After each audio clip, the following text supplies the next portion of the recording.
Vamos a iniciar explicando qué es la eutanasia.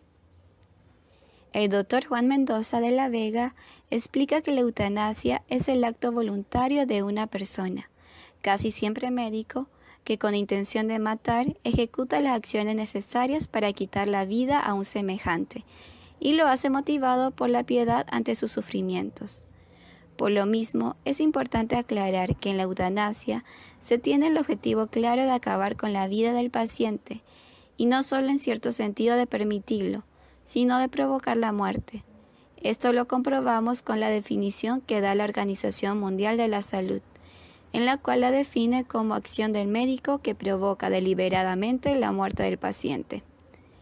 Lamentablemente, vemos que en un siglo donde la medicina está cada vez más avanzada, gracias a tantos avances que se han logrado a todo nivel, no se ha dado una concientización de que estos avances también son de provecho para lograr que la enfermedad sea más llevadera, tanto para el paciente como para su familia, sino que más bien comprobamos una creciente falsa posición en que si la medicina no es curativa, no es posible llevar la enfermedad, argumentando así el uso de la eutanasia.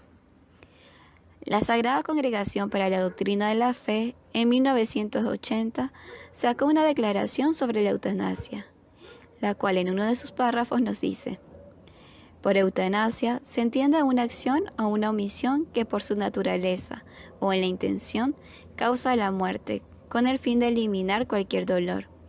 La eutanasia se sitúa pues en el nivel de las intenciones o de los métodos usados.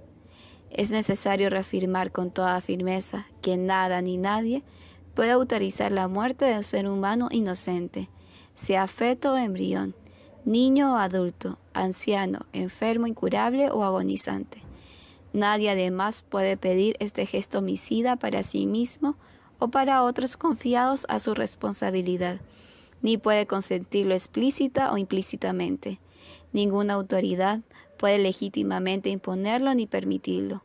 Se trata, en efecto, de una violación de la ley divina, de una ofensa a la dignidad de la persona humana, de un crimen contra la vida, de un atentado contra la humanidad. Existen países donde es legal la eutanasia y otros donde no es legal, pero tampoco es penado por la ley. Hablaremos de alguno de ellos.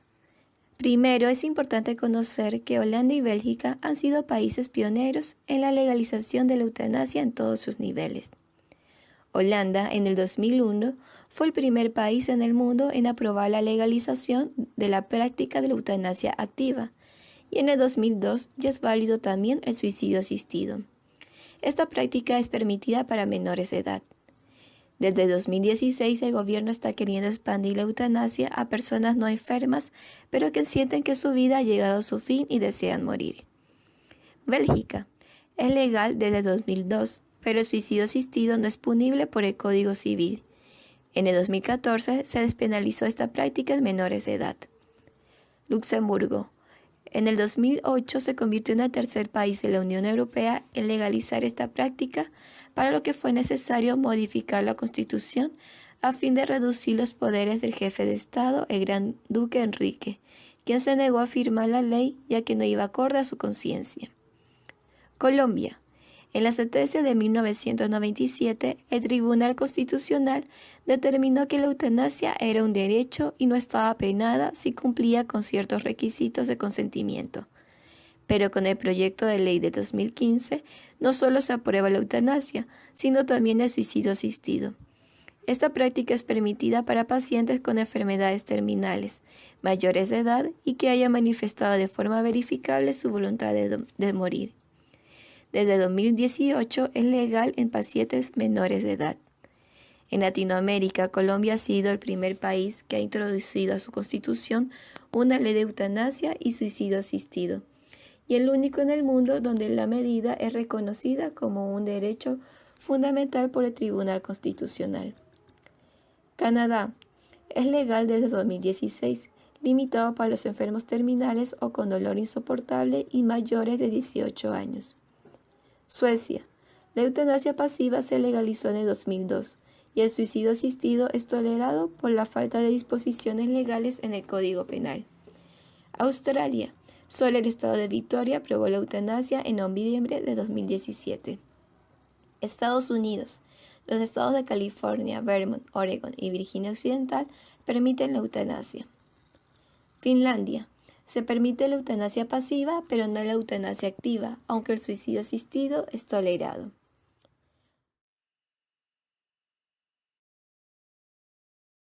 Hemos escogido este tema ya que, como sabemos, la bioética promueve el respeto de la vida humana en todas sus fases, desde el inicio de la vida del ser humano hasta su muerte natural. Y el tema de la eutanasia es un reto grande que enfrenta no solo la bioética, sino también la Iglesia, ya que va en contra de los principios del hombre. En la sociedad que vivimos, la cual presenta corrientes utilitaristas, donde el hombre no es visto ya como una persona, sino que se da la cosificación, y donde entra en juego el costo-beneficio, hace que este tema de la práctica de la eutanasia sea justificada con eufemismos para lograr el término de la vida, teniendo como justificativo la palabra autonomía, siendo esta mal usada, ya que va en contra de la verdadera libertad y responsabilidad de la persona que pide la eutanasia. Y es preocupante cómo en Colombia, un país lleno de grandes principios, reconozca la práctica de la eutanasia como un derecho fundamental por el Tribunal Constitucional, y que actualmente en el 2018 haya extendido esta práctica a personas menores de edad que tengan alguna enfermedad terminal y así deseen poner fin a su vida.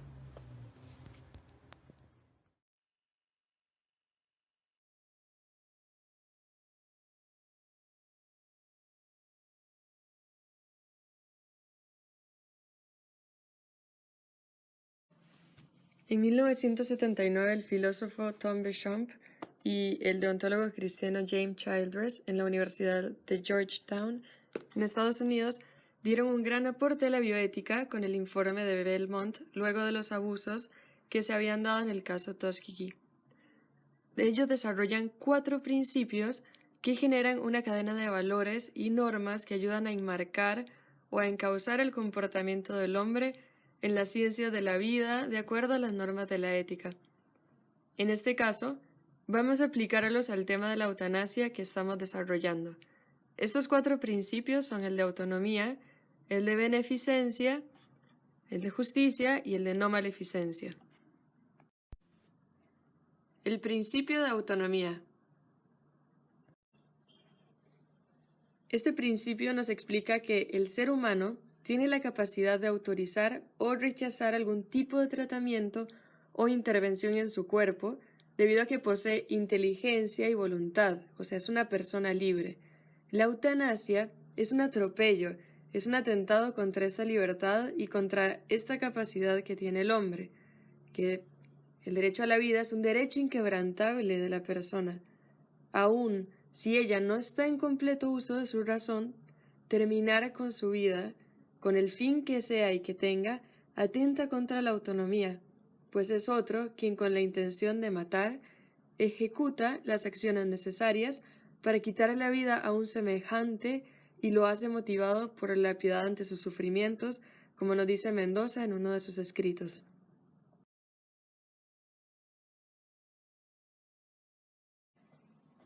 En este principio se nos explica que todo acto humano debe tener como principio y fin el bien. Entonces, ante situaciones que pongan en riesgo la vida humana y en las que ya no se puede hacer nada, este principio intenta procurar que sea respetado el bien y que el momento final contenga alto grado de humanidad. Es un principio de cumplimiento estricto. Al paciente se le debe dar la mejor calidad de vida. Y terminar con la vida de una persona con la excusa de alivianar sus sufrimientos no es un bien, porque vivir en la muerte es vivir la experiencia más vital del ser humano, como nos decían en una de las unidades que hemos estudiado. El principio de la justicia. Este principio de la justicia, que también es una virtud, la justicia, implica dar a cada quien lo que le es debido, bajo criterios de equidad. Eso quiere decir que todos tenemos derecho a acceder a servicios de salud, a servicios de educación, a servicios básicos, etc. En cambio, la eutanasia tiene un fin utilitarista que atenta contra esta justicia, pues cada persona tiene derecho a vivir, aun cuando esto implique que esté en sufrimiento, que tenga dolor. Pero no podemos atentar contra la vida de esta persona con criterios que no vale o que no es útil a la sociedad. El principio de no maleficencia. Este principio de la no maleficencia, que es similar al de la beneficencia, significa que en primer lugar no debo hacer daño, y se refiere al daño físico, de manera especial al dolor, a la incapacidad o la muerte, y es que la medicina existe para ayudar a las personas, para sanarlas, no para asesinarlas, y tampoco para hacerle daño a otros, que es lo que pasa cuando aceptamos o cuando accedemos a realizar la eutanasia en alguna persona. Conociendo que la eutanasia es acabar directamente con la vida de una persona, ahora vamos a aclarar algunos términos usados actualmente que muchas veces confunden y son eufemismos que buscan disminuir la gravedad moral del hecho y de esa forma buscan tapar la realidad de que la eutanasia es un homicidio ante una persona.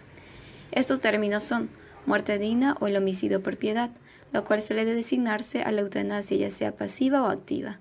La eutanasia activa se denomina la muerte del enfermo mediante el uso de fármacos que resultan letales. La eutanasia pasiva es la obtención de la muerte mediante la suspensión tanto del tratamiento médico que tenía como de su alimentación por cualquier vía. Ante esto debemos dejar en claro que toda muerte es digna, debido a que es lo natural del ciclo de la vida. Lo que no es digno es quitarle la vida a una persona. De esta forma, el término de muerte digna no aplica a la eutanasia.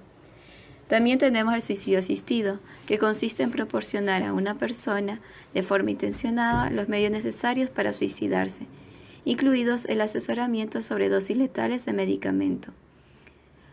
Es el paciente el que voluntariamente termina con su vida. Los principios éticos, entre ellos autonomía, beneficencia, no maleficencia, justicia, entre otros que ya hemos visto, no aplican a la eutanasia. Así tenemos el valor de la autonomía, que debe ir de la mano con el respeto sobre toda la integridad de la vida humana. Esta palabra muchas veces es utilizada para justificar el gran abuso contra la vida humana como es la eutanasia. El valor de la beneficencia, en el cual la eutanasia no se da, ya que con la estructuración lógica de hacer el bien y evitar el mal no concuerda. Existen otros términos que debemos prestar atención, los cuales han sido creados con buen fin ético, pero que lamentablemente hoy en día su uso está siendo llevado de una forma muy relativizada. Limitación del esfuerzo terapéutico. Esto consiste en retirar la terapia o no iniciar medidas terapéuticas porque el médico considera que son inútiles en la situación concreta del paciente. Esto permite la muerte del enfermo, no la produce ni la causa. Es una decisión de los médicos. Esto éticamente no es reprobable, pero muchas veces se usa de forma muy relativizada según el parecer de cada personal de la salud, que justificando usar el método llamado LED incurren en muchas negligencias médicas en donde pudiendo salvar una vida no lo hacen. Otro es la obstinación o encarnizamiento terapéutico, que es tratamiento desproporcionado que prolonga la agonía de enfermos, desahuciados o terminales. Esto no es éticamente correcto. Lo correcto es humanizar, pero muchas veces este término es utilizado para justificar la eutanasia, teniendo en cuenta que lo ético no es el encarnizamiento terapéutico, pero hay que tener mucha agudeza al utilizarlo para que sea de forma responsable. Un bioeticista que ha dado grandes aportes a la bioética y al desarrollo de todos estos temas controversiales de la actualidad es Monseñor Elio Esgrecha.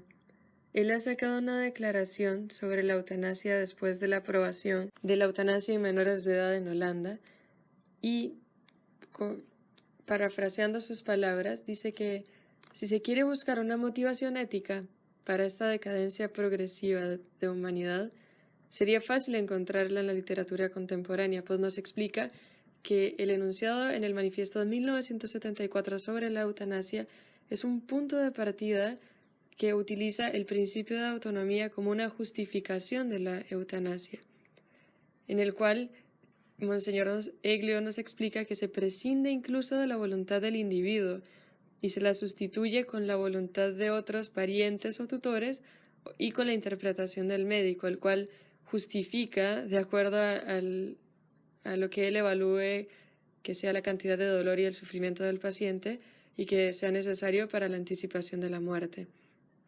Lo cual nos explica es una decisión externa y que eso no es ni autonomía ni sentido de compasión. Algunos estudiosos, dice Monseñor Sgreccio, han constatado la existencia de una gran contradicción en nuestra sociedad contemporánea, una especie de esquizofrenia entre dos elementos. Por un lado, la proclamación de los derechos del hombre y la búsqueda de la definición de delitos contra la humanidad, y por otro lado, esta incapacidad de definir qué es el hombre y, en consecuencia, cuáles acciones han de considerarse humanas y cuáles no. Continuamos, señor Sgreccio, diciendo que la cuestión aquí, lo que es importante, es redescubrir la dignidad del hombre. El hombre como portador del valor de la persona y que es un valor que trasciende esta realidad terrena, que trasciende el fin de la vida social, porque el valor de la persona es que es persona. Es necesario reafirmar con toda firmeza que nada ni nadie puede autorizar la muerte de un ser humano. Y Monseñor, citando la declaración de la Congregación para la Doctrina de la Fe sobre la eutanasia, dice que ninguna autoridad puede legítimamente imponérelo ni permitirlo. Dice que se trata en efecto de una violación de la ley divina, de una ofensa a la dignidad de la persona humana, de un crimen contra la vida, de un atentado contra la humanidad. Podemos encontrar también en otros documentos del Magisterio como el Evangelium Vitae del Papa Juan Pablo II, la Declaración sobre la Eutanasia y algunos documentos de Pablo VI, entre otros. El Magisterio de la Iglesia y muchas personas bioeticistas han desarrollado estos temas.